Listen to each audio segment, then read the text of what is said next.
धड़कता है दिल अदब से बोलूं, शब्द थम जाएं फिर मैं हकला कर रो लूं। यादों के संग रास्ते खोजूं, मुश्किलों को चुनौती में बदल मैं खड़ा रहूं, या इससे अंत तक लड़ता रहूं।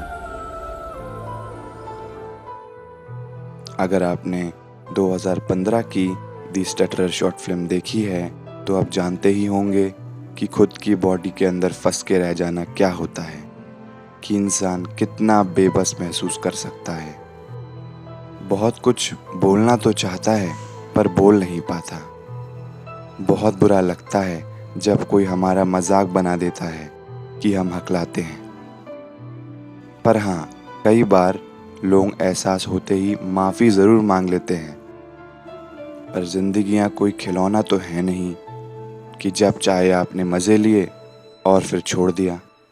ये लाइफ लॉन्ग किसी सदमे की तरह लोगों में घर कर जाता है और हर गलती की सज़ा होती है। असल जिंदगियाँ कोई परियों का जहाँ तो है नहीं, जहाँ माफ़ी मांग लेने से सारे दुख कम हो जाते हैं। लेकिन हाँ, सुकून ज़रूर मिलता है कि लोगों को एहसास हो चुका है। इन्हीं सब मुसीबतों से निकलने के लिए मैंने अतलखा स्पीच सेंटर ज्वाइन किया था।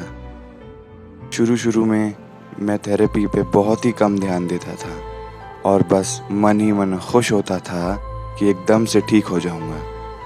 पर ऐसा नहीं है, मेहनत तो करनी पड़ती है। बड़ी अजीब सी बात है ना, कभी कभी हम अपनी कल्पना की परिकल्पना में ही खुश हो जाते हैं। उसके बाद धीरे धीरे इम्प्रूवमेंट्स आना भी शुरू हो जाते हैं। बाकी फिर बीच बीच में लाइफ में बैरियर्स तो आते ही रहते हैं। जैसे अभी 1 साल पहले मेरे साथ भी एक इंसिडेंट हुआ था, जिसके वजह से सब यहाँ से वहाँ डगमगा गया था। मेरे एक बहुत ही ख़ास फैमिली मेम्बर की डेथ हो गई थी। इन सब चक्करों में मैं बहुत दुखी रहने लगा था और अपनी फैमिली से भी बहुत कम बात करता था। सबसे दूर रहने लगा था, थेरेपी पे भी कम ध्यान दे रहा था। पर फिर मुझे धीरे धीरे एहसास हुआ कि जिन्हें हम चाहते हैं वो हमारे साथ ज़िंदगी भर तो नहीं रह सकते। हमारे ना चाहते हुए भी उनके जाने का समय आ जाता है।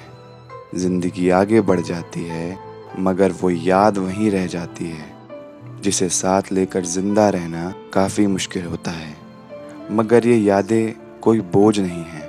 अपनी ज़िंदगी के कुछ बहुत ही खूबसूरत पल हैं जो मेरे अंदर जीते हैं, हम सब के अंदर जीते हैं। मगर एक बात तो ज़रूर है कि हम सब अपने परिवार के बिना अधूरे हैं। इतिहास में कितने ही बड़े डिस्ट्रक्टिव, डिप्रेसिव, ट्रॉमेटिक लोग रहे हैं, वो कहीं ना कहीं फैमिली ना होने के वजह से ही केओस का रास्ता चुनते हैं।